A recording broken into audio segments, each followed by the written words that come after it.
दोस्तों, एक बार फिर से आपका स्वागत है हमारे चैनल पर। तो दोस्तों, चलिए कहानी को शुरू करते हैं।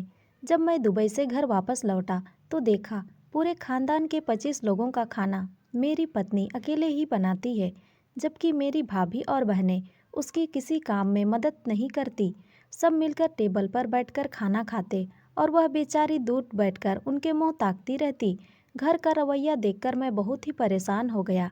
मैं समझ गया था कि मेरी पत्नी इतनी चुप क्यों रहने लगी।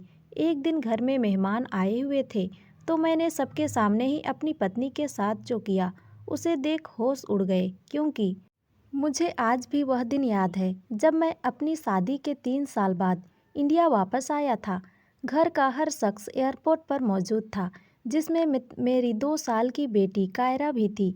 मेरी आंखें मेरी पत्नी सिमी को ढूंढ रही थी, लेकिन उसको वहां ना पाकर मैं थोड़ा बेचैन सा हो गया।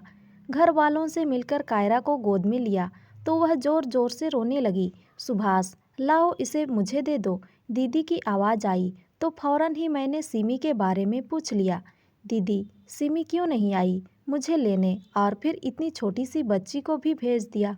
सुभाष, तुम परेशान मत हो, वह घर पर तुम्हारे लिए खाना बना रही है। वह कौन सा रोज रोज काम करती है।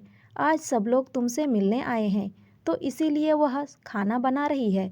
मैं दीदी की बात सुनकर खामोश हो गया। एयरपोर्ट से घर तक लगभग 1 घंटे का सफ़र था। मैं पूरा रास्ता कायरा से खेलता रहा। अब वह मुझे देखकर हंस रही थी। सब कुछ अच्छा सा लग रहा था, लेकिन दिल उदास था।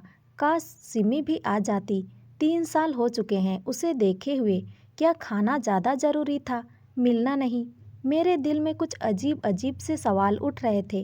खैर, घर के दरवाजे पर पहुँचे तो सिमी पहले से ही गाड़ी की आवाज़ सुनकर वहाँ पहुँच चुकी थी। दूर से देखा तो दिल चाहा जाकर मिल लूँ, लेकिन नहीं, बस दूर से ही मुस्कुरा दिया और वह हल्की सी मुस्कुराहट के बाद पानी लेने चली गई। पूरा दिन मेहमानों का आना जाना चलता रहा। घर वाले बहुत खुश थे। मेरे दोस्त भी मिलने आ रहे थे। सिमी किचन से निकल ही नहीं पा रही थी। कभी किसी के लिए चाय बनाती तो कभी किसी को खाना देती। मानो यूं लग रहा था जैसे मेरी सिमी तो कहीं खो सी गई है। शाम हुई तो मेहमानों का रस कुछ कम हुआ। सब खाना खाने में बिजी थे। मैंने सोचा सिमी की कुछ मदद करूं। सुबह से बस काम में ही लगी हुई है। अभी उठा ही था कि मम्मी ने मुझे बुला लिया। सुभाष, मेरे पास आकर बैठ जाओ।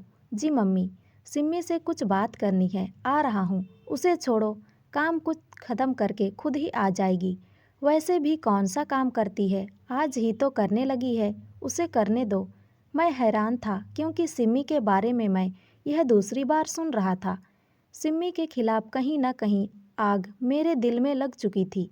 सुबह जब दीदी ने सिमी को काम ना करने को बोला और साथ में मम्मी भी सिमी को डांटने लगी, तो मैं भी चुप करके बैठ गया और सोचने लगा कि शायद मम्मी ठीक ही कह रही होंगी। आखिर वह मेरी माँ है, गलत कैसे कह सकती है। रात को जब सोने चले गए तो सिमी से कुछ बात करने का मौका मिला। सिमी, तुम इतनी चुप क्यों रहती हो?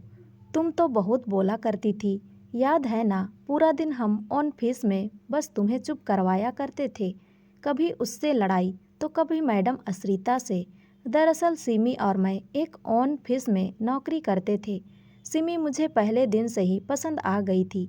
जब वह पहले दिन नौकरी पर आई थी, मासूम सी लगती थी, पर बोलने में पूरी तोता की तरह थी। हमने 3 साल तक एक साथ जॉब की। फिर मुझे बाहर जाने का मौका मिला तो जॉब छोड़ दी। लेकिन सिमी, मैं आपको कभी भुला नहीं पाया। तुमको अपनाना चाहता था, तभी माँ को राजी किया, जो कि बहुत ही मुश्किल काम था। और फिर आखिरकार हम दोनों एक हो गए। मैं बस 1 महीने के लिए ही अपनी शादी पर आ सका था। शादी के बाद इधर उधर दावत और घूमना फिरना लगा रहा। पूरा महीना गुजर गया, पता ही नहीं चला। सुभाष, वह मैं बस सिमी से अभी इतना ही कहा ही था कि कायरा ने रोना शुरू कर दिया। सिमी उसको चुप कराने और सुलाने में लग गई। मेरी आंख कब लगी पता ही नहीं चला।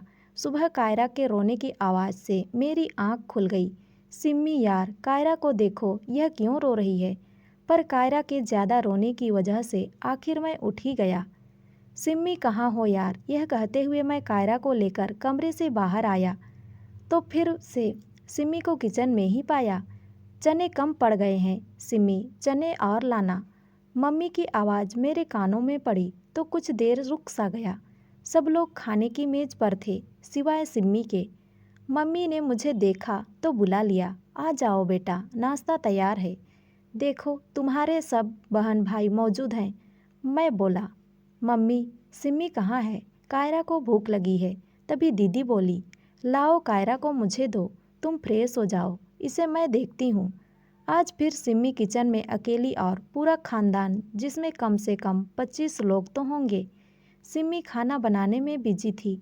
मम्मी तो कह रही थी कि सिम्मी कोई काम ही नहीं करती, बस कल ही किया था। तो फिर यह क्या था? मैंने कहा, सिम्मी अपना और मेरा खाना बाहर ले आओ। शायद मेरी यह बात किसी को भी अच्छी नहीं लगी थी, पर कुछ ऐसा भी था जो मुझे भी अच्छा नहीं लग रहा था।